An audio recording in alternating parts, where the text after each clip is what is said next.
Machiavelli gang, we back up in this thing, man. If you guys are new to the channel, subscribe right now because you don't want to miss no lit content from me. This is a sad video right here, everybody. I recently just seen this floating around a lot, actually, through social media, even on YouTube. I send my deepest condolences to Kalisha Williams' family. Apparently she was on TikTok, you guys, and she had been shot. And it says she was at a party. So really that's all I know about what happened, and where it took place or how it took place, whatever. But we about to get into this video, man.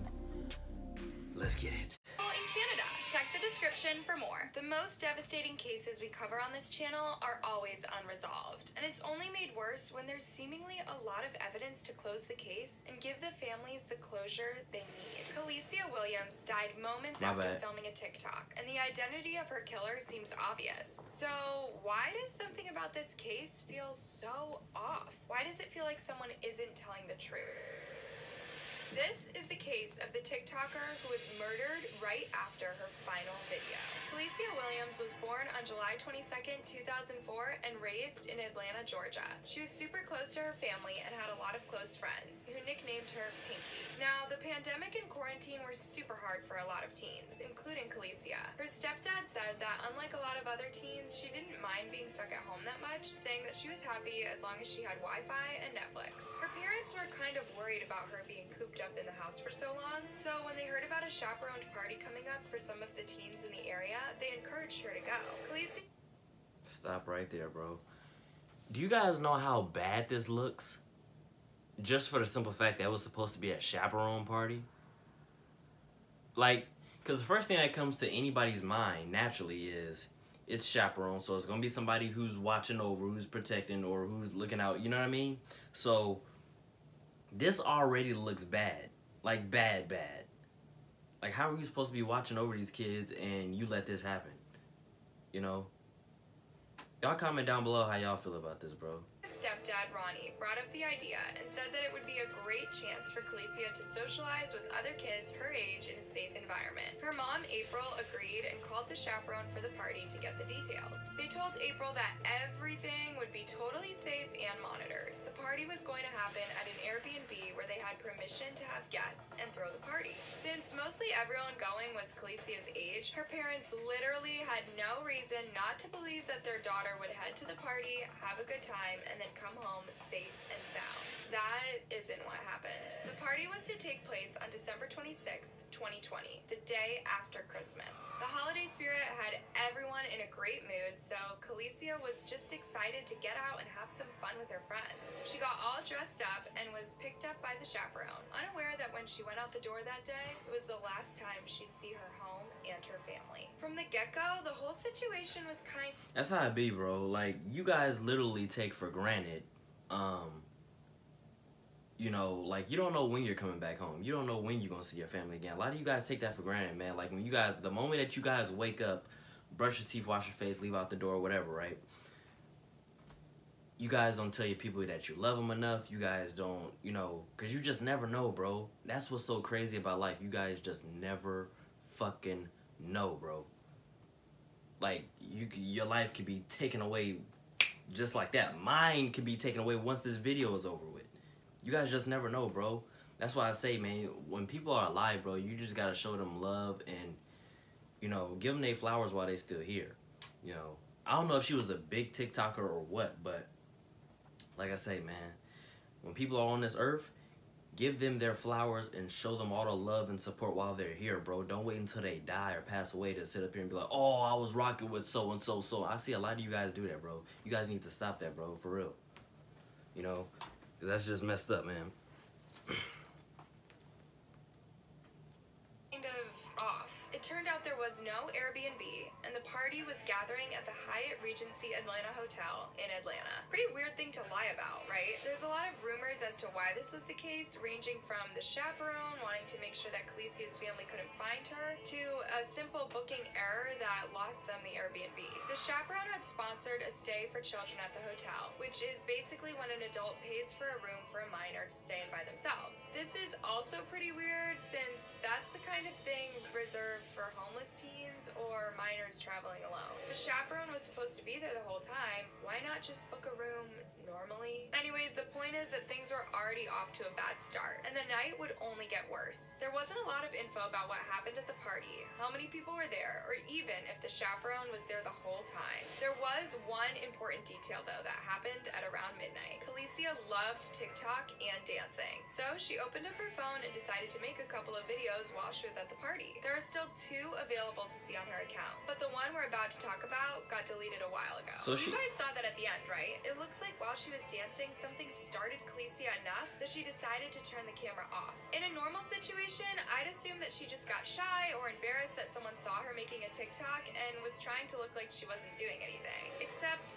just a few minutes after the video was posted, gunshots could be heard coming from Khaleesi's room.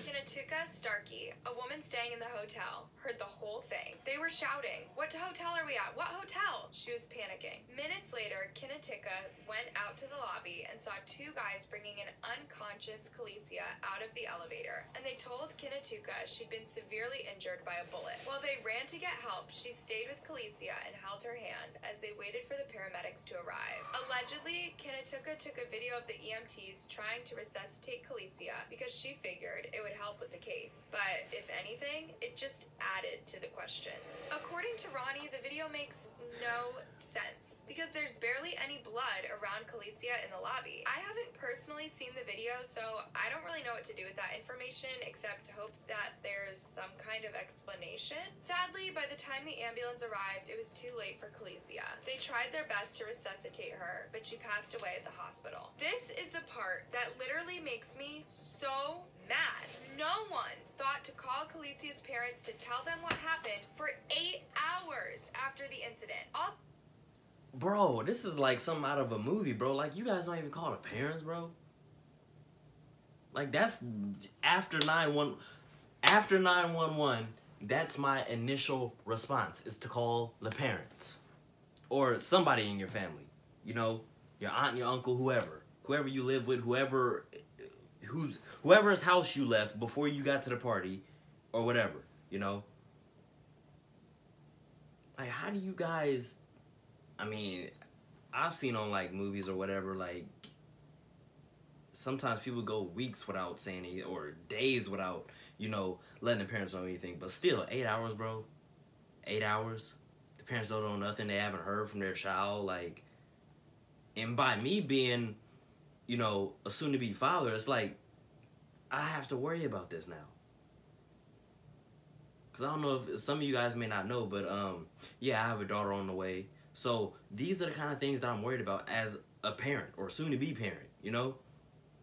Worried about, oh, my daughter's going to get picked on at school. Oh, you know, by me being the type of parent that I am, you know, I'm going to let you live. I'm going to let you live a little bit. I'm going to let you hang out with your friends. I'm not going to, you know, interfere with that. But at the same time, you know, I am going to have my limitations as to what you do or what you want to do or whatever. You know, I'm going to have to limit certain things, but these are the kind of things I have to worry about. And that's crazy, man, that we live in a world where, like, nobody wants to say nothing because you feel like you're going to come off as a snitch. Nobody wants to, you know, like, just stuff like that, bro. And really, this is probably a friend of yours or somebody that you went to school with or whatever the case may be. They believed their daughter was safely having fun with her friends at a party, not bleeding out in some hotel room. Of course, they were horrified and heartbroken when they eventually got the news, and angry. They couldn't understand how this happened. What was their daughter doing at a hotel? Why were there people there with firearms? Why would someone do this? Exactly. This raises hella questions. Those are all questions Khaleesi's family still doesn't have the answers to. And that isn't all of them either. The way people have acted in this case has made everyone super suspicious of what happened in the hotel room. For one, why didn't anyone call Khaleesi's parents? People at the party knew what had happened, the police knew, and the hotel had to have known. Did no one take a second and think, hey, maybe we should tell Khaleesi's parents their daughter has literally died? There are a few conflicting reports, but from what I can tell, her parents eventually got the news from the chaperone, who is the mother of one of the boys at the party. Khaleesi's parents never had a reason to suspect something awful would happen to their daughter in her care, as she'd chaperoned house parties before that Khaleesi had attended, and there'd never been an issue. Now, let's talk about the party itself. I've looked at the videos Khaleesi took that night, and what kind of party was this? In all the videos, she's dancing by herself, and in the only one where she isn't alone, there's only one other person there. Where the heck was everyone else? The next thing I have to wonder is about what happened at the end of the last video that scared Khaleesi so much. Now knowing what happened to her, like 20 minutes later, all I can think is that someone came into the room that she didn't expect or want to see. What do you guys think? If she got into a verbal altercation pretty much straight after, it would make sense, right? I don't know, you guys. All I know is that looking at this clip is really tough, knowing that this was the last time she was seen alive. Yep.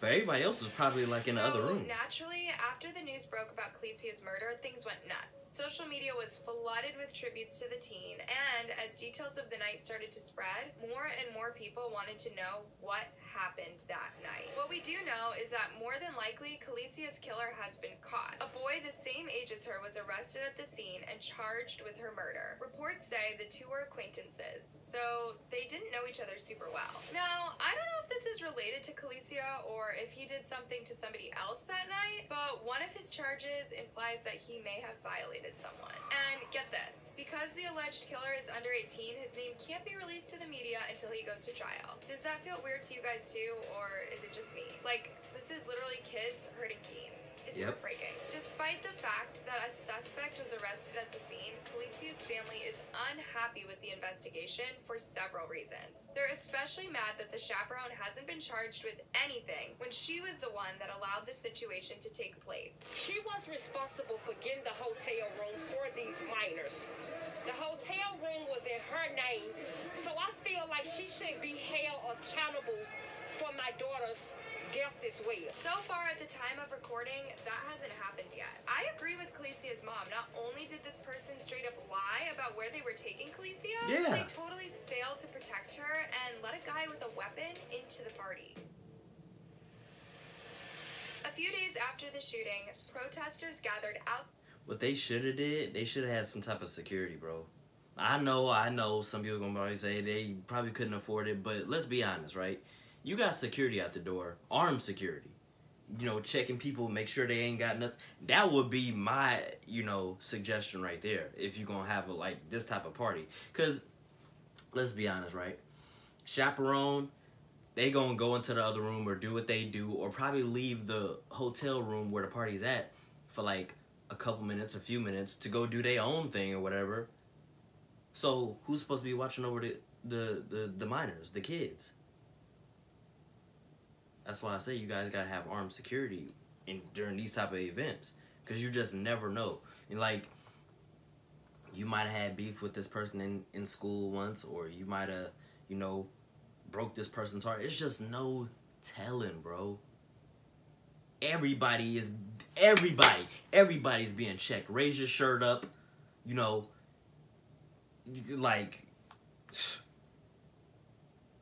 you gonna feel like, if I did it, I'm gonna make you feel like you being arrested. Like, spread your legs, hands up, pull your shirt up. Let me see that you ain't carrying no conceal. Nah, I'm telling you, bro. You can never be too safe. Inside the hotel to campaign for justice and for the hotel to be held accountable too. In all the reports I read, you guys, there's literally no mention of any of the hotel staff doing anything. Like, was anybody even there? The area vice president of the hotel released a statement to the media calling Khaleesi's passing an isolated incident, and so obviously trying to wash any responsibility off of the hotel. Yeah, that's exactly what that sounds like. Cooperated with local authorities related to the incident. Out of respect for the privacy of those involved, we cannot share more specific details on the isolated incident. So, what happens now? Well, from what I can tell, the guy who was arrested is still sitting in jail, waiting for his day in court. Now, I know the pandemic has slowed down a lot of court cases, but I can't help but feel like this is pretty open and closed on the legal front. I mean, he was the only person in the room with her, and clearly they had enough evidence to charge him, so why hasn't anything else happened since January? Honestly, I feel horrible for Khaleesi and her family. She was so young and had so much life ahead of her. To have it taken away so suddenly is truly tragic. But what's crazy to think about is how, if it weren't for that last TikTok video, would this case even have been so popular in the news? You guys know as well as I do that oftentimes when it comes to POC victims, the media never wants to promote their cases unless it's to do with the police. It's sad and scary to think that if it wasn't for her TikTok, there's a chance Calicia's murder could have been handled even worse by investigators, since they wouldn't have the scrutiny of the public eye. We'll see if any of that pays off when her alleged killer eventually goes to court. Well, what do you guys think? Do you think there's more to this case than meets the eye? Let me know your thoughts down in the I definitely do, bro. Like, and this shit is just so unfair that this is the type of fucking world we live in, bro. Like, how you somewhat have the responsibility for all these kids, and you just supposed to be a chaperone, you're supposed to be watching over them, and then not only do you lie about where you're taking them, but also, whatever happens at this party, something bad, you don't get no, you're not even a slap on the wrist or nothing. This is fucked up, bro, for real. It really is, man. Because, you know, like I say, you know, some people may not understand this all, right? When you guys, because I know some people, you know, are not even at the age yet where they probably have kids or have kids on the way. But the older and more mature you guys get and start having kids or start having kids on the way, you know, these are the things that you'll literally be scared of. Whether if it's your son or your daughter. You know, at the end of the day, this is your seed. This is your seed that's walking out your door and you don't know if you're ever going to see them again. This is, you know, I watch the news all the time, right? And it's like, I watch the news and I see kids being bullied in school and it making the news only because something critical happened that could have been avoided, you know?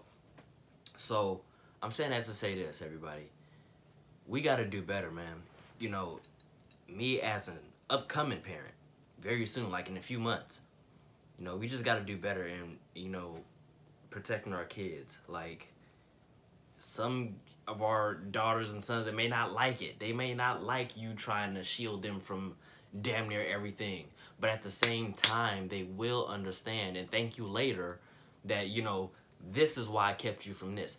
This is why I kept you from your friends for this particular night. You know, sometimes, you know, your kids, they may not understand it all. You know, but they'll thank you later. You know, because I guarantee you, sometimes, a lot of the times, whatever they want to do, it may not be what they want, but it's in the best interest of the child at the end of the day. You know what I mean? So, you know, yeah, I do think there's a lot of things that are not said, you know, not really brought into light just yet. But hopefully it will be, just for the sake of her parents, just to, you know, help them sleep better at night. You know what I'm saying? So, if you guys enjoyed this video, man, let me get at least 10, 15, 20 likes. You know, we made 47 subs. We made 47 subs, 47 family members. Man, bro. That's crazy, man. Like, these are the things that I gotta worry about now as a father, and I have a daughter on the way. This is crazy, bro. Sad as hell, man. That you call yourself trying to let your kid live a little and enjoy life. Go to a party with her friends, even though you may not want to do it. You let her go, and then she doesn't come home. And then on top of that, you don't hear nothing until like 8 hours later after your kid has passed away.